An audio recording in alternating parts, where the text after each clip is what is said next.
Hey Amber, so kind of feeling crappy today.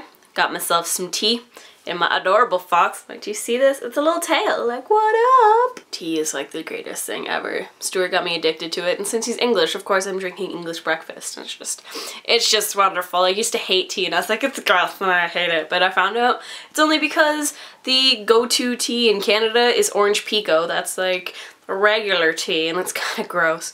So, English breakfast, what up?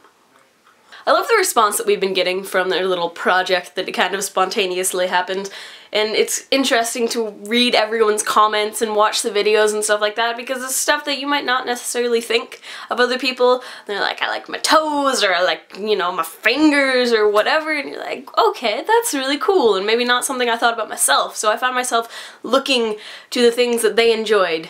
You know, when someone said, I like the way my feet arch, I was like, man, I've got some pretty cool foot arches as well. However, now I'm kind of like, I feel the need to keep up this thing of being philosophical and helpful to people and stuff, and I'm like, I don't know how to do that. Especially when I have days like today where I'm just feeling crappy and tired. Turns out it's probably because I only ate a croissant today, and then I realized that, so I ate more food. I really love eating food, I just suck at remembering to eat food, so that kind of happened. I feel better now that I've had food, and of course now that I've had tea, because tea. So it's just kind of weird for me because there's stuff that I could talk about, but then I'm like, I don't know if I should talk about what is helpful to people, because I have this tendency to want to help people and want to, like, say stuff to them, but then I never know what to say, and I end up saying something that maybe isn't as helpful as it could have been, or being really long-winded. So I'm gonna say it to anyone that's watching the videos, and to Amber, you know, if there's anything that you want Amber and I to talk about, to converse on, or whatever, totally leave it in the comments. We're totally okay with that. Totally. Totally, totally, totally. Do you ever have a time where you just keep using the same word over and over again? Because I do that all the time. It drives me nuts. Drives me freaking nuts, especially when I'm at work. I have a tendency to say awesome. So they'll be like, oh yeah, I'll have this to eat. And I'm like, awesome. I want this as well. Awesome. Can I get you something more? Yes? Awesome. Awesome, awesome, awesome. And I'm like, I need to stop saying awesome. I actually have a tendency to do that with a lot of stuff.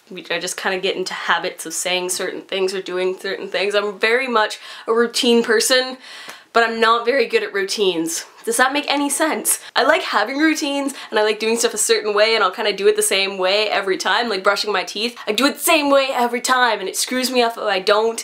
And like, if I go to a restaurant often, then I have to use the same bathroom stall, and like, I go to the mall and I have to use the same bathroom with the same bathroom stall. But I guess that's all more OCD and compulsion than it is routine, because like I say, I'm not very good at being like, I'm gonna get up at 9 o'clock and then I'm gonna do this and then I'm gonna do this, I'm gonna do this.